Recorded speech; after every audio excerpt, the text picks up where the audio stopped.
Dua pelaku penembak hansip disertai percobaan pencurian motor di Cakung, Jakarta Timur ditetapkan sebagai tersangka. Dari keterangan yang didapat para pelaku sejak awal sudah membekali diri dengan membawa senjata api. Pelaku menembak kedua penjaga keamanan, satu hansip tewas di tempat sementara satu penjaga lainnya berhasil selamat setelah pelaku menembak 2 kali.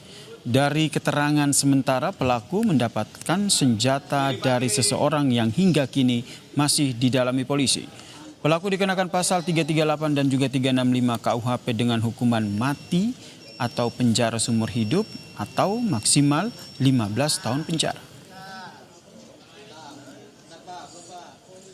Pelaku ini sudah menyiapkan diri dengan membawa senpi, sehingga adanya perkelahian yang pertama yang dilakukan oleh yang di depan pengemudi dengan pelaku yang di pengemudi depan juga melakukan perkelahian.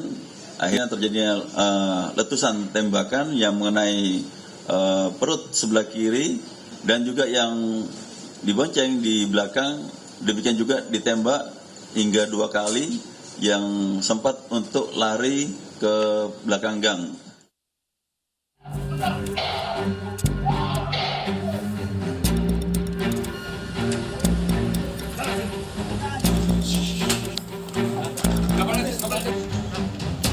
Dua pelaku penembak hansip sekaligus pencurian motor di Cakung, Jakarta Timur ditangkap polisi. Pelaku pertama ditangkap di Bakauheni saat mencoba melarikan diri ke Lampung menggunakan kapal laut. Saat ditangkap, polisi menemukan beberapa pakaian pelaku yang hendak kabur ke Lampung. Sementara pelaku kedua ditangkap di kawasan Cipayung, Jakarta Timur beserta barang bukti senjata api dan kunci letter T. Pelaku inilah yang menembak hansip hingga tewas. Polisi mendalami apakah senjata yang dibawa pelaku merupakan senjata yang digunakan saat menembak hansip Sabtu dini hari. Pada saat di TKP itu ada senjata api, ada kunci letter T dan sepeda motor ya. Jadi pada saat di mobil yang bersangkutan diamankan oleh penyidik Subdit Resmob di Treskrimum Polda Metro Jaya yang bersangkutan membawa pakaian yang bersangkutan karena untuk melarikan diri. Jenis senjatanya sudah diketahui, Pak Budi? Seperti mirip dengan revolver, tapi masih kami. Oke, masih diselidiki lebih lanjut ya terkait dengan jenis senjatanya ya? Betul, terduga rakitan atau masih dalam kondisi, ini masih dalam pengembangan pihak kepolisian. Sabtu dini hari, seorang hansip tewas ditembak saat mencoba menggagalkan aksi pencurian sepeda motor di kawasan Cakung, Jakarta Timur. Sebelum ditembak, hansip atau penjaga keamanan sempat berduel dengan pencuri motor. Pelaku terdesak dan menembak 2 penjaga keamanan. Satu hansip tewas di lokasi kejadian dengan luka tembak pada bagian perut, satu penjaga lain selamat. Usai kedua pelaku ditangkap, polisi melakukan pemeriksaan intensif termasuk apakah pelaku curanmor ini tergabung dalam jaringan tertentu. Tim Liputan, Kompas TV. Saudara, lalu mengapa kasus pencurian kian banyak yang menggunakan senjata? Kita bahas bersama dengan kriminolog Hanifah Hasna yang telah bergabung bersama kami di Kompas Petang. Selamat petang, Mbak Hanifah. Selamat petang, Mas Yasir. Mbak Hanifah, ini miris sekali ya dan tentu memprihatinkan begitu ya, aksi kejahatan pencurian sekarang sudah berani banget begitu menggunakan senjata. Apa yang Anda baca dari hal ini? Iya, kalau kondisinya seperti ini berarti kita melihat dari apa yang digunakan yaitu senjata api. Ketika banyak kejahatan menggunakan senjata api, berarti akses senjata ilegal sekarang semakin mudah, gitu ya. Dan jaringan pasar gelap mulai aktif sehingga para pelaku dengan mudah mendapatkan senjata ini.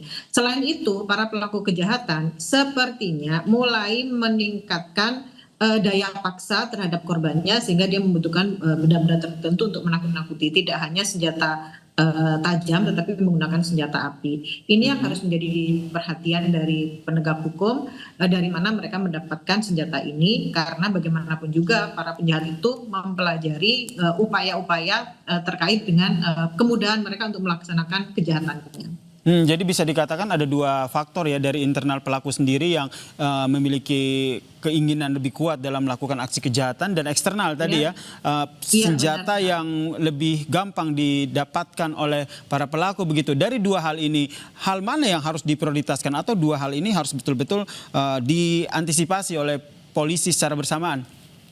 Iya, karena bagaimanapun juga, sekarang itu kan pengetahuannya itu semakin mudah, bahkan mendapatkan senjata itu juga semakin mudah. Mereka bisa merakit sendiri dengan, tutorial dari yang ada di media sosial, atau mereka bisa membeli secara online. Di samping itu karena ada kebocoran, senjata yang terdapat, di institusi tertentu, sehingga ini memudahkan, para pelaku itu untuk mendapatkan senjata ini untuk melakukan kekerasannya. Demikian Mas Yose. Kalau dari hemat Anda, dari kasus ini, dari mana pelaku akhirnya mendapatkan senjata tersebut? Kalau saat ini kita belum bisa menelusuri dari mana ya, karena bagaimanapun juga paling tahu adalah pihak kepolisian. Betul. Tetapi kalau yang perlu dilihat adalah jenis senjatanya seperti apa, apakah itu keluaran dari institusi tertentu atau ini rakitan. Kalau rakitan berarti dia merakit dari mana, bahannya dari mana. Ketika bahan itu mudah didapat, berarti ada pasar-pasar tertentu yang menyediakan bahan-bahan ini. Kalau ada pasar-pasar tertentu yang menyediakan bahan ini, berarti ada keteledoran dalam hal regulasi terkait penyediaan barang-barang berbahaya. Demikian. Untuk penelusuran dari polisi, siapa sebenarnya yang menyetok senjata, seperti kata Anda tadi sudah dijual bebas gitu di pasaran, apakah lebih sulit bahan-bahan untuk merakit senjata itu? Oh, oke.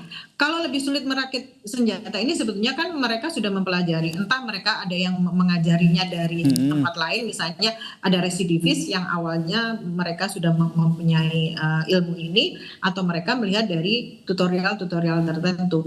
Tapi ada hal yang lain, mungkin ada dari penyelundupan. Kalau penyelundupan ini kan mungkin dari tempat-tempat lain yang biasanya digunakan penjahat, misalnya dari GAM kalau yang zaman dulu ya. Kalau sekarang apakah dari daerah-daerah lain yang terbiasa menggunakan senjata-senjata ini, sehingga ini dibawa ke tempat yang lebih umum dan tempat yang lebih besar, maksudnya di kota gitu ya, untuk kejahatan-kejahatan jalanan, sehingga ini dikopi oleh para penjahat lain untuk melakukan kejahatan.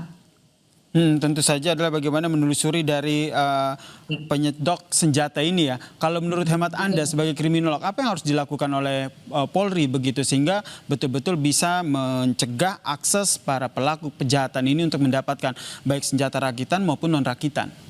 Oke, kalau kita mencegah sebetulnya kita harus tahu ya arusnya dari mana. Kalau arusnya dari mana kan kita harus mengetahui informasi dari pelaku itu sendiri. Mereka dapat dari mana. Kalau mereka cara-cara menelusurinya kan bagaimana mereka berkomunikasi dengan pemasok senjata itu, atau dia selama ini mengakses apa gitu ya untuk mendapatkan ilmu. Jadi kalau kita sudah melihat di handphone atau di media atau alat-alat yang dia gunakan, kita jadi tahu dari mana arus senjata ini diperoleh.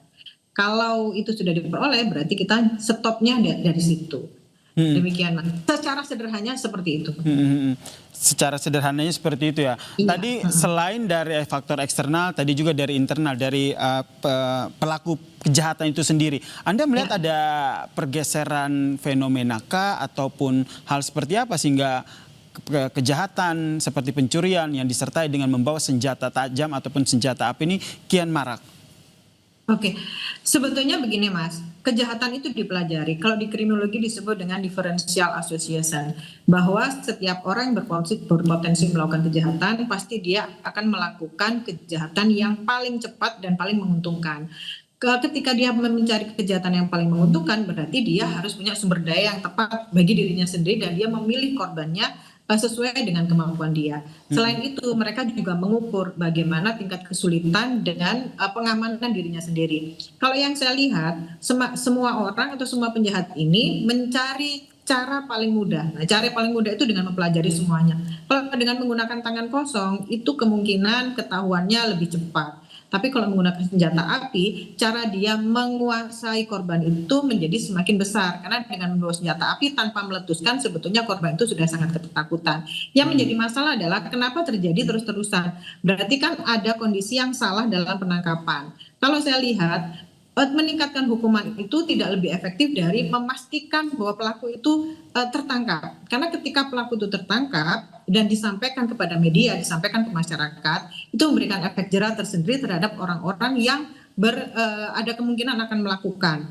Dan ini yang sebetulnya menjadi efektif dalam pemberantasan. Tetapi kalau tidak ada penangkapan yang tetap hanya menaikkan hukuman, tapi tidak melakukan penangkapan, sebetulnya ini yang membuat celah bagi pelaku kejahatan untuk meneruskan kejahatan ini lagi.